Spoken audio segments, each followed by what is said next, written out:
নমস্কাৰ এই মুহূৰ্তত আজি সন্ধিয়াৰ বহুকেইটা গুৰুত্বপূৰ্ণ খবৰ আপোনালোকলৈ যুগুতোৱা হৈছে আজি হৈছে ২৭ মে সমগ্ৰ অসমৰ লগতে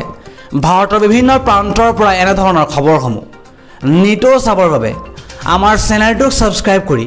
ভিডিঅ'টোত এটাকৈ লাইক কৰি আমাক উৎসাহিত কৰিবলৈ একেবাৰে নাপাহৰিব গতিকে আহকচোন আজিৰ খবৰকেইটালৈ আগবাঢ়ো দৰ্শকসকল এই মুহূৰ্তত জনাইছোঁ আজিৰ সন্ধিয়াৰ প্ৰথম খবৰটো এটা জৰুৰী খবৰ এটা গুৰুত্বপূৰ্ণ খবৰ কিয়নো অসমত সৃষ্টি হোৱা প্ৰলয়ংকাৰী বানে কাঢ়ি নিছে সমস্ত চলিত বানত মৃতকৰ সংখ্যা ৩০ জনলৈ বৃদ্ধি পাইছে দৰ্শকসকল এই বান পৰিস্থিতিৰ বাবে এই পৰ্যন্ত ৩০ জনলৈকে মৃত্যুৰ খবৰ পোৱা গৈছে ৰাজ্যত বানে বিধ্বস্ত কৰি যোৱা গাঁৱত অবৰ্ণনীয় পৰিস্থিতি উদং পথাৰ উচন ভেটিত বহি বুকু ঠাকৰি কান্দিছে এতিয়া বৰ্ণাঢ্য ৰাইজে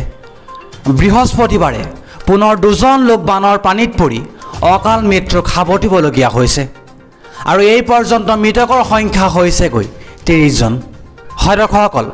চলিত বানত মৃতকৰ সংখ্যা ৩০ জনলৈ বৃদ্ধি পাইছে ৰাজ্যত বানে বিধ্বস্ত কৰি যোৱা গাঁৱত এতিয়া অবৰ্ণনীয় পৰিস্থিতিৰ সৃষ্টি হৈছে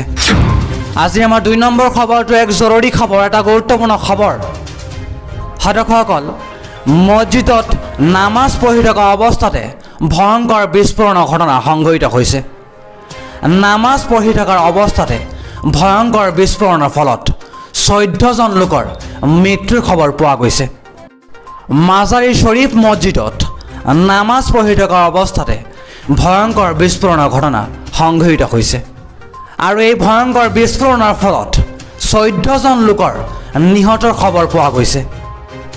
আফগানিস্তানত সন্ত্ৰাসবাদীৰ বিস্ফোৰণ অব্যাহত আছে আৰু সন্ত্ৰাসবাদীয়ে এতিয়া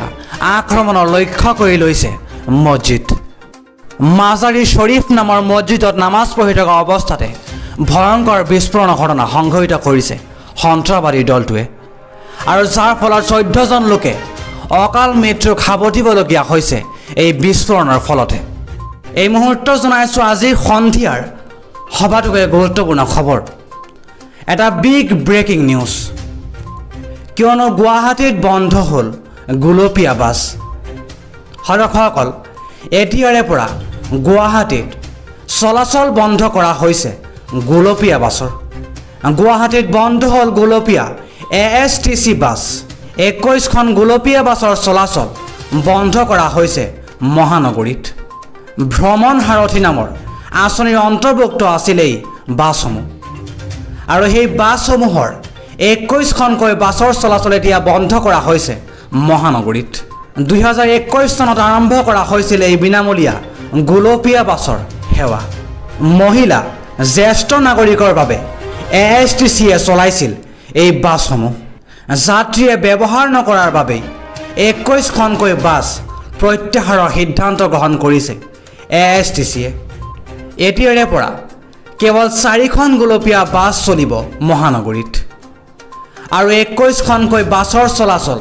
অৰ্থাৎ ২১খনকৈ গোলপীয়া বাছৰ চলাচল বন্ধ কৰা হৈছে মহানগৰীত